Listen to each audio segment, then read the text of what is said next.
Yo, what's going on, snipers, and welcome back to our Winnipeg Jets franchise mode here in NHL 24. So in last episode, we had kind of a weird free agency period where we actually had to bring in some players that were bringing in a ton of money in terms of salary, and basically just to give us a chance to be actually cap compliant, which was kind of crazy. But we do still have a very good NHL team, obviously, but basically those guys were only brought in just to give our AHL more depth, which has worked out in our favor, I would say, because our NHL team, obviously 28-11-2, not really surprised that we wouldn't fall off, but I did take a look, and our AHL team is currently 20-12-1, so a little bit more veteran presence down there has helped our team in the AHL, and maybe they will make the playoffs this season, and hopefully they could go for like a Calder Cup or something, because obviously our NHL team has won a lot already, so it would be nice if the AHL could win as well. But it's been a pretty good season up to this point here at the halfway point in time. As you can see, currently Caden Wilson, of all people, is leading us with 54 points in 41 games, which is fantastic. Really like how he's played this year. We also have Groshek on 45 points. The rookie Ludwig Ekholm has been fantastic as well with 44 points in 35 games because he missed 6 games due to injury. Also, Aiden Irving's on 43 points and 28 goals. Vandemeer's over point per game as a defenseman, which is amazing. Like, in general, this team is absolutely filthy, even without Michael Misa, Matsumoto, who we got rid of, Dennis Palin. Like, it's been a very good roster still for the most part. Obviously, our defensive core took a little bit of a hit, I would say, like losing Palin, because obviously, like, Goddard being a -10 is not great. But you can still see, even with like having Bjorn Backer, who's in his first season in the NHL, he's a +29 in his first season. So our defensive play has been pretty good for the most part, and except for, I would say, Goddard. Vernarski and Louis Var have been a little bit lackluster, but it hasn't been that bad. And then goaltending wise, it's been a bit of a weird season for Bergfist so far, but the backup in Mechanics has been really good. So hopefully, obviously, once we get to the playoffs, Bergfist could play better in the playoffs like he did last season as a backup. And then who knows, maybe we could turn to Mechanics if for some reason that doesn't happen. But our team should easily make it to the playoffs. I was actually looking at the message center, and it looks like we did win 13 straight games before that shootout loss that we just had to the Nashville Predators, which was a 6-5 shootout loss. So we've had points in like 14 straight games at least, which is pretty damn impressive. So I think this team easily should be able to potentially win ourselves another President's Trophy. But it is going to be tough considering the Ducks are still a very good team. The Flyers are apparently a good team right now, and Buffalo is also a pretty solid team. So going to be interesting, to see who ends up winning the President's Trophy and all that. I don't know necessarily if I want the President's Trophy, because maybe it will be a little bit cursed this time around, because obviously you don't win all the time when you win the President's Trophy. But if we finish in like number 5 and we somehow find a way to win a Stanley Cup again, that would be pretty damn awesome, considering we traded away Michael Misa in the offseason and all that. So very excited to see what ends up happening in the second half of the season and where our guys finish in points and all that, because we know that we're going to be a playoff team, and also we don't really necessarily know how long of a playoff team we're going to be for, but I'm hoping that we could at least make it back to the conference finals again, just like last year when we lost to Anaheim, because I think between us, Anaheim, and Buffalo, we're one of the best teams, obviously, that's in this franchise mode. I'd say we're probably the best of the bunch. Anaheim's probably the worst of the bunch because they haven't won a cup yet, I'm pretty sure, unless it was way earlier on. And Buffalo won the Stanley Cup last season, if I remember right. So I think those 3 teams are the juggernauts of the league at the moment. But let's take a look anyways at you guys' comments and see what you guys have to say about last episode, and then we'll probably get into simulating the rest of the season, because I don't really think there's any trades I'm going to probably make with this roster. So the first comment is from Michael Dos, who says, I don't understand why you only went 1 year on Palin. Maybe 3 years at $14 million would have gotten him, and then you wouldn't have to have signed the garbage that you signed. And the reason I didn't give multiple years to Dennis Palin is because of the fact that we had some pretty big contract extensions coming up that I didn't really want to give a multi-year deal for Palin to. Because if we look here at like the all expiring players currently at the moment, you can see that Goddard and Backer, they're going to want some big contracts, and they're also a lot younger than what Palin was. Like, Backer's basically a younger version of Palin in a sense, but not as good potential-wise. So those guys are going to request a decent amount of money. Also, when we made that decision to not bring back Palin, Irving and Wilson were pending UFAs as well, but we did get them on 8-year extensions starting next season. So I think it was more just a way to free us up some cap space in a sense, because we do have a lot of guys making a lot of money still, and eventually at some point we're going to have guys that are becoming UFAs like Groshek, who's going to be a UFA within the next 3 seasons. So I don't really necessarily know if I want to lock people up super long term unless I know for a fact that they're actually going to be a part of the future. Also, the fact that Palin was getting older and also didn't really bring much other than defense kind of made that decision for me. I was thinking of actually trading him away a few years back, but I didn't end up, and then I ended up helping us out a bit in terms of our defensive plays. So I was glad I actually held on to him, but obviously you got to make some of those tough decisions now and again. The next two and final comments are from Samurai Otaku. The first one says, Wilson and Irving are to this team what Suter and Parise were to the Wild. Yes, I know you guys are both forwards, but you know what I mean. Except you guys actually worked out. I hope the Toronto and LA GM sent you a fruit basket and a Tim Hortons gift card for taking on those contracts. And yeah, I hope they did as well, because it's kind of funny, like their highest paid player, one of is pretty much, wait, why is it not showing him there? Why is it not showing, that's kind of weird. Oh, wait, no, it's probably... Wait, no, it's not all expiring. What the heck? Where is Chinnikov? Where is Chinnikov? Oh, there he is. It just, for some reason, wasn't showing up. But 7.965. He's technically paid more money to play in the AHL than Vandermeer is to play in the NHL. Then Irving is paid this season. It's kind of crazy. But obviously, we needed that salary cap just to give us a little bit... get more closer to that cap floor, because it was pretty damn crazy how much cap space we had at the point of free agency. And what he was saying about Wilson and Irving being like the Suter and Parise, I tend to agree in a way. I mean, we have a lot of really good right wingers, so I would say yeah, pretty much, because Wilson's been more of a, say, a setup guy, I think. Let me see. No, actually, he's a sniper, but let me take a look at his stats. I guess he's kind of like a hybrid player. He does score goals, but he's also very good in terms of passing. Meanwhile, we know Aiden Irving's a goal-scoring machine, and he's almost up to 500 career goals already. He's got 485, so he'll probably hit 500 career goals this season, which is pretty damn awesome. So very happy to have those guys on board for the next 8 seasons kicking in next year. Obviously, Wilson's getting a huge pay upgrade. Irving's not getting paid that much more, but obviously, when we did sign him, it was a bit of a cheap contract at the time. He's obviously going to cost us a decent chunk in terms of the next few years and stuff like that, but obviously, we wanted him to retire with this club. And finally, Saturn Otago says, don't mean to reply to myself, but I wanted to add, since Jacuzzi is not having a great season, maybe demote him to the third line and move Goldman up. And let's take a look and see if that's actually a possibility, if we should do that, because Jacuzzi has definitely been underperforming this year. He's kind of having the same type of effect as Bickle is, I think, where basically they start to undersimulate, which is not great, as he's only on pace for 12 goals this season. Now, he is on pace for 64 points, but that's still his lowest total since like his second NHL season. So we definitely should try and find a way to get him scoring a little bit more. So we'll see if he's actually able to fit on that third line. The only thing about Goldman being moved up into the top 6 is Goldman's a center, Jacuzzi's a winger. So I don't know if Jacuzzi could really win faceoffs. He probably can, but we'll definitely take a look and see. So yeah, Goldman hasn't been getting a ton of ice time. He's got great faceoff numbers. So if I was to move him into the top 6, I probably would put Wilson on the top line with Irving and Bickle. Ekholm would probably be moved to the right wing just because his faceoffs aren't as good. And in Jacuzzi, his faceoffs aren't good at all, which means I would have to move either Eberle or Walter down the middle. Which Walter apparently actually has good faceoffs, which I'm kind of surprised about. So we'll move Walter down the middle. We'll move Goldman to the second line center. Ekholm will play as the right winger. Hopefully that doesn't hurt his rookie season. Jacuzzi will go down to the third line. Wilson will be top liner. And we'll go with this. So that's just to see if Jacuzzi starts going a bit. If he struggles still on this third line, or if he actually does really good, maybe we demote him back or promote him back up to that top line again. But it's just more to try and get things balanced a little bit more. Also, Goldman needed more ice time too. So at some stage, we might have to make a tough decision in terms of our centers again. But putting Walter down the middle next to Jacuzzi, that should help out his rookie season quite a bit as well. So will be interesting to see if he does a good down the middle like he was doing as a winger, because he already has 19 goals as a rookie this season. I don't know if he's taken much face-offs. Yeah, he hasn't taken much face-offs, but he's not been good on them. But he should be doing okay, considering 77 is not really that bad.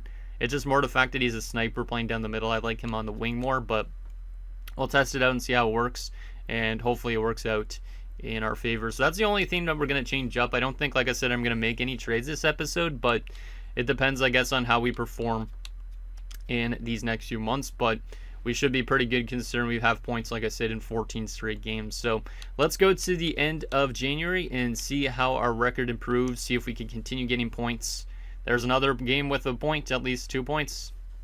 And there's our first regulation loss in I think over a month, actually. Yeah, our last regulation loss was in early December, or mid-December. So that was our first regulation loss, and of course it had to come to another dominant team like the Buffalo Sabres. Just had to. But our team has been completely dominating the last stretch of hockey. Like, it's actually kind of insane. Because if we look at our entire month of January here, we had a shootout loss and a regulation loss. Everything else was a win. You go to December, you can see our last regulation loss before that loss to Buffalo was the 15th against the Florida Panthers. So it has been a long time. We were actually on a 3-game losing streak at that point, which is kind of weird. But our team is absolutely cruising at the moment. And I did see that Eberle was losing morale because of ice time, which is not great. Wilson up to 63 points in 50 games. That's crazy. It's hard to get people the correct amount of ice time with this roster as well. Let me see Eberle here for a second. He's still signed for 2 more years after this. I'm going to obviously hold on to him this season, but in the offseason, we might have to make a difficult decision with him just because of the fact he's listed as a second-line forward and he's not going to be getting top 6 ice time with this roster right now.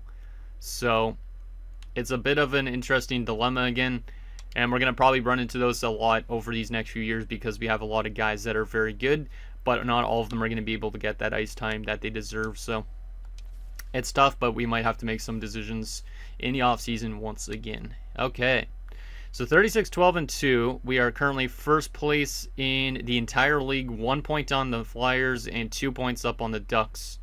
There's a realistic chance we could win another President's Trophy, which is insane because I've kind of lost count of how much we've won at this point, but it depends on, I guess, how we play the rest of the season. But let's go to March the 1st and see how we do in February.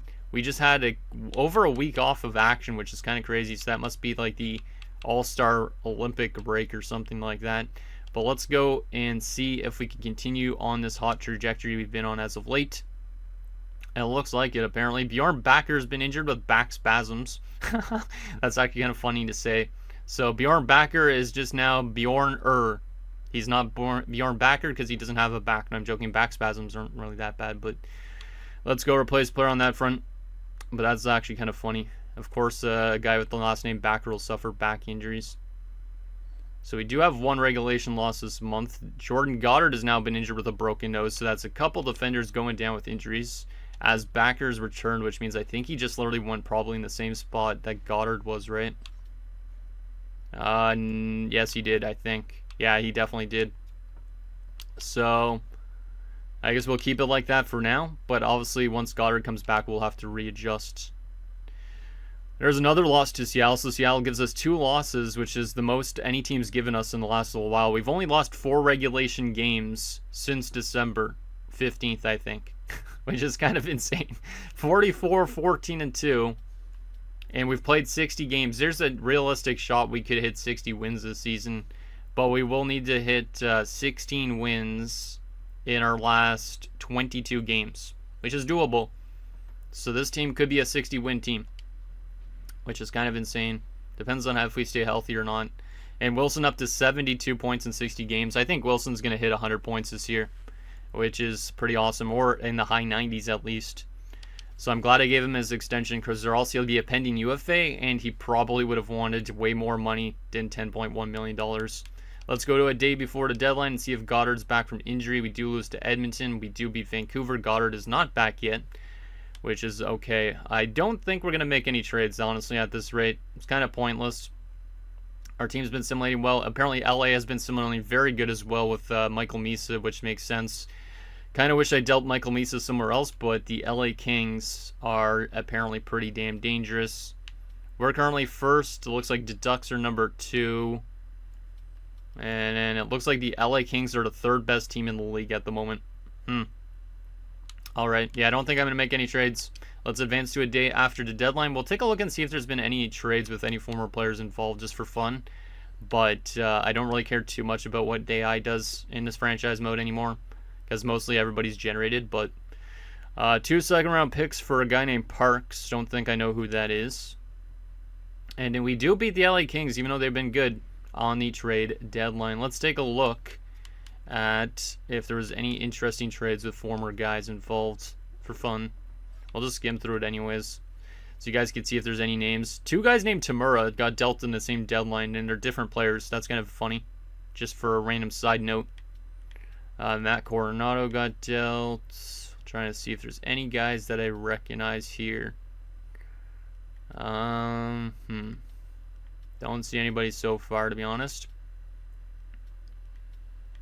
Yeah, this is mostly all generated players at this stage, or getting close to it, I should say. Simon Nemechek getting dealt. Yeah, I'm not seeing any former players that got dealt. Okay.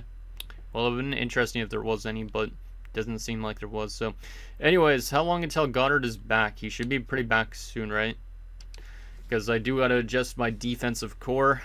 I hope we hit 60 wins this season, but at the same time, I don't know if I want to, because if we win the President's Trophy, I don't have any faith that we might win a Stanley Cup again, to be honest. Let's go to the 15th, see how we are at that stage, as Bulbrook has fractured his left elbow. Poor rookie. That's not great. So Bulbrook will come out. At least he will be back for the playoffs, but that sucks for a guy that's in his rookie season.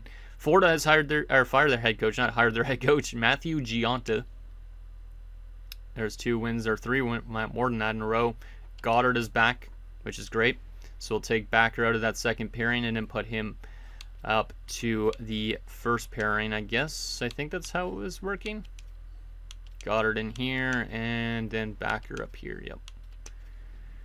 But, yeah, Walters jumped to an 81, which is good. Ekholm up to an 86. Looks like Jacqueezy's still okay with his ice time because he's getting power play time. Hopefully he's producing on that third line a little bit better than he was before. Wow, we've won 50 games already. We have 67 games played. We technically have 15 games to hit 10 more wins. We could hit a max amount of wins at 65, which I don't think we're going to, but if we go into the playoffs on a 13, 14 game winning streak, we're getting swept in round 1. So hopefully the team starts to fall off a little bit, because we are just completely dominating this entire NHL. Like, in terms of like losses, I feel like we've barely had any since December. Because we've had like the one here, and then we had a couple against Seattle the prior month. Like, I feel like we've only lost less than 10 games since the start of this episode. I think, or it's definitely been since the start of this episode, I think. I don't know. Anyways, we've been completely cruising. Let's go to the end of March and see if we can continue to win games. And of course, there's a 7-2 victory and a 2-0 victory. There's 2 losses in a row, so that's nice to kind of have some of those in a row. Okay, wow. We lost 9-6 to another really good team. That's not necessarily a great thing. But anyways, 53, 19-2. I don't know if we're going to hit 60 wins now because of that little stretch, as Bulbrook is back, which is nice to have that rookie back in. Landon at least got some playing time, which is good for him, but I don't know how long Landon's going to be a part of this team for in the future. Okay. So we have a total of 7 more games. No, not 7 more games. We have 8 more games left. We could definitely still hit 60 wins, but we got to win almost every game left. I don't think I even care if we hit 60 wins, but we are potentially a President's Trophy winner unless the Flyers could pass us, which they just beat us 9-6. So here's hoping the Flyers pass us, because maybe they'll be cursed in the first round. Let's go through these first 2 games of 8. And we are going to win both of them. Of course we are, because that's the way the cookie always works. Next 4 games, are we going to win all 4 of these games? 3-2, 4-1, 3-1, 4-3. We have won 6 straight games after that 9-6 loss, and we are 1 win away from our 60th win of the season, which we've never had that much wins before. Never. That's insane how we're this good, and we made some insanely huge moves in the offseason. Like, I mean insanely huge. Like, getting rid of Michael Misa. If we would have held on to Michael Misa, would this team had 65 wins? I don't even really know. But this is maybe the best version of the Winnipeg Jets we've seen yet, in terms of regular season at least. And our last 2 games of the season, are we going to hit 60 wins? Shootout loss there, but we do win our last game of the season. We did not suffer 20 regulation losses this season. We finished 60, 19-3. which is absolutely insane for 123 points, which does have us as, I think, the President's Trophy winners. 60 wins. Damn. I gotta look up the best NHL seasons, best NHL season record. I'm curious on how good of an NHL team we are compared to some of these other teams. So our 60, 19, and 3 record is the 4th best record in NHL history, I think. Because the Tampa Bay Lightning obviously recently had a 62-win season, and then 95-96 Detroit Red Wings had 62 wins, and the Boston Bruins had 65 wins in a season as well at one point. But that was way back. Actually, that was recently. Yeah, that was the 22-23 season. I almost forgot about that. All right. So in terms of, they had an 823 point percentage and 135 points. How much a point percentage did we have? I got to take a look at that and all that stuff. But what a year for this team. And another good President's Trophy in the bag. But is it going to mean another Stanley Cup? I don't really know, to be honest. And yeah, Wilson finished with over 100 points this year and 45 goals. Absolutely amazing. Glad I gave him that extension. He is a very special player for this roster. But we had a 75 points percentage. Interesting. Still one of the best seasons probably in NHL history, at least. Yeah, it's definitely like top 10 in terms of NHL history, which is awesome. So shout out to our team. We finished 6 points above the Philadelphia Flyers, even though they beat us 9-6 in a game, which is kind of funny. Anaheim was number 3, LA 4, Islanders and Rangers 5 and 6, Detroit and Buffalo. Buffalo kind of fell off a bit, which makes me think they might be a favorite this year. Last year they won the Stanley Cup, obviously, so we were the best offensive team, not a surprise. Anaheim was number 2. Goals against per game wise, we were the second, or actually, yeah, tied for the second best defensive team with the Rangers, but number 1 was the Detroit Red Wings. Okay.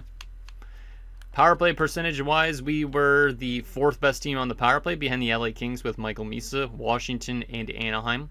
And in terms of penalty kill percentage, our penalty kill really wasn't that great, which makes me think maybe it could be better in the playoffs, but our penalty kill is definitely our worst part about our team. 6 short-handed goals, 30, 11, and 0 on home ice, and then on the road we are 38 and 3. Amazing. 7-2 and 1 going into the playoffs is a bit scary though. Wow.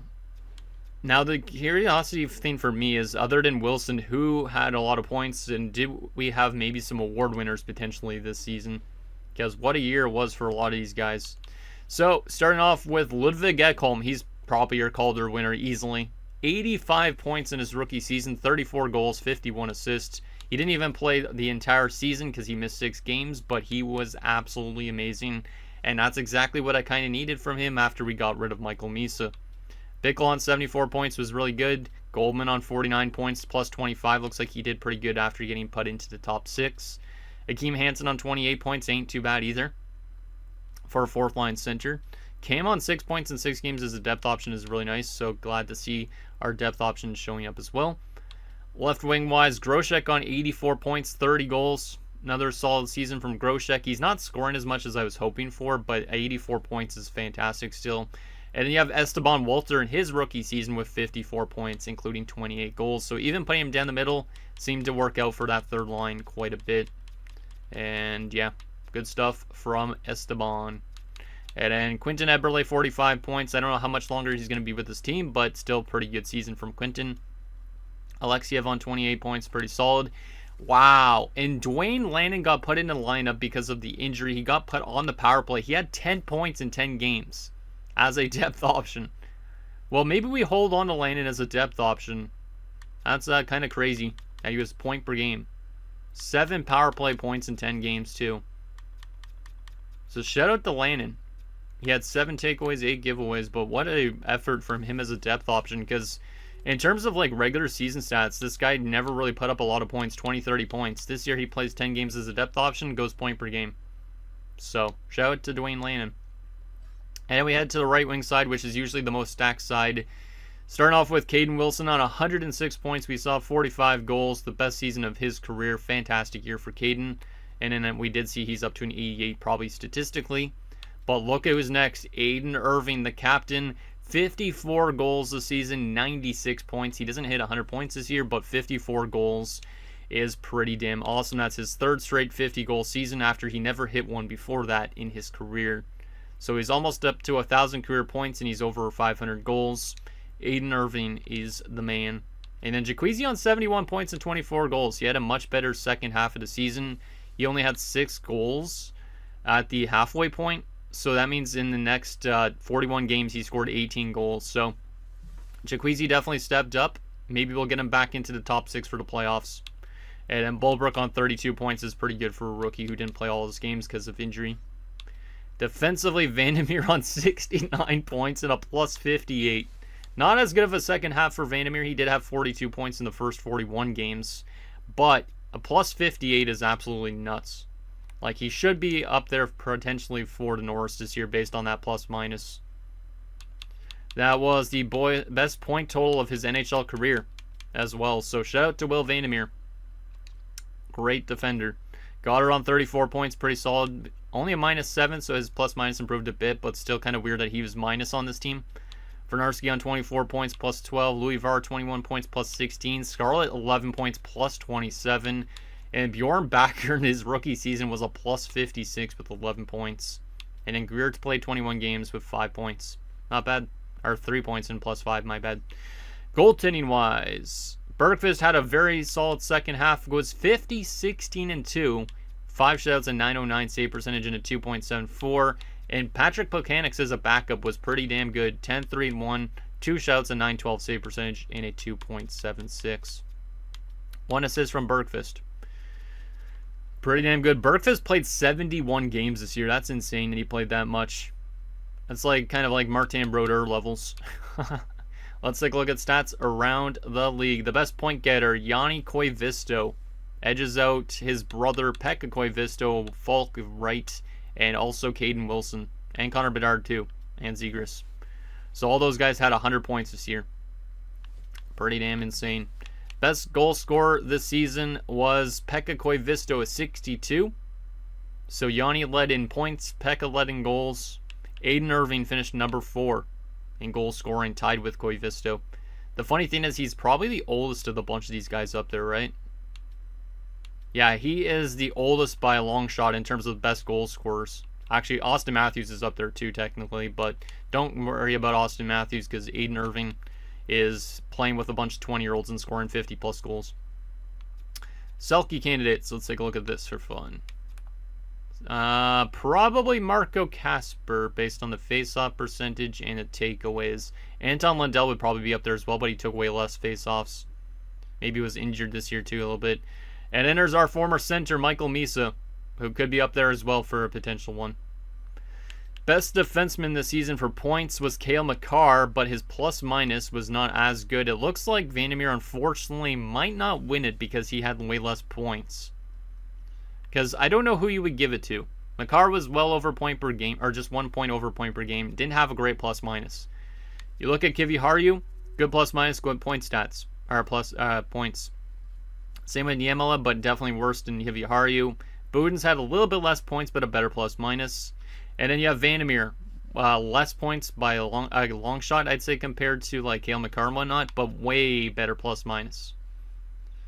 So if they really heavily favor plus-minus, Vandermeer might win it. Otherwise, they probably give it to either Budens or Kivi Harju, my guess. Yeah. Vandermeer only had 7 goals compared to their like 17, 18 plus goals. Yeah, it's an interesting one.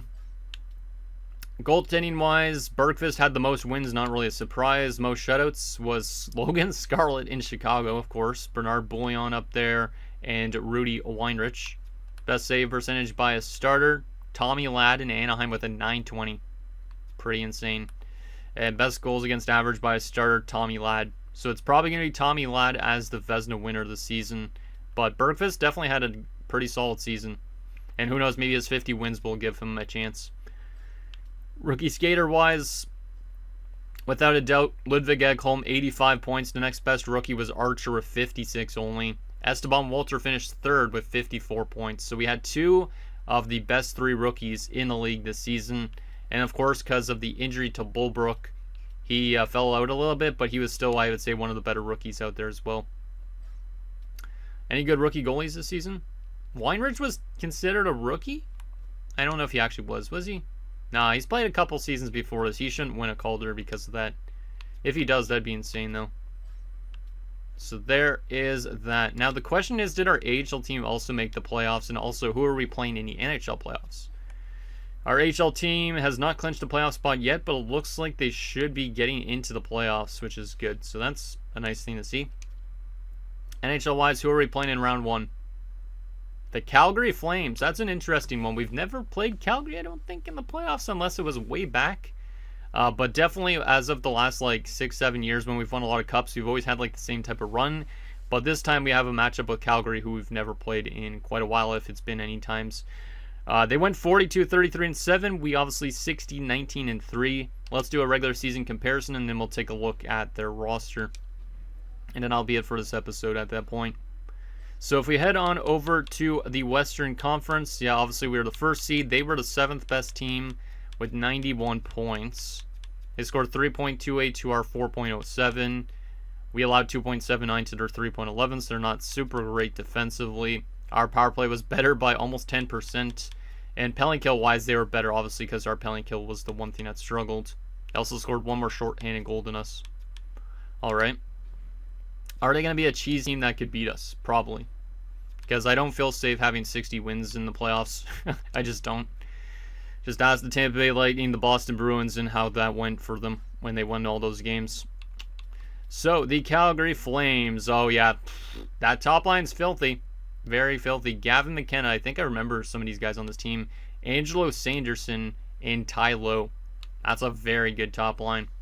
Second line, Matthias Michelli, who we actually had for a little bit too, right? Way back? Yeah, we had him for a few years early on in the series. I forgot about that. So he's in Calgary now with Elias Pettersson. I don't know if Canucks fans would like to see that, but it is what it is. Jakub Afanasenkov is also on that second line, okay. Third line, Jose Climie. I've seen Jose Climie on a lot of teams, I think. Yeah, he was on Anaheim the last few years. That's why I've seen him a lot.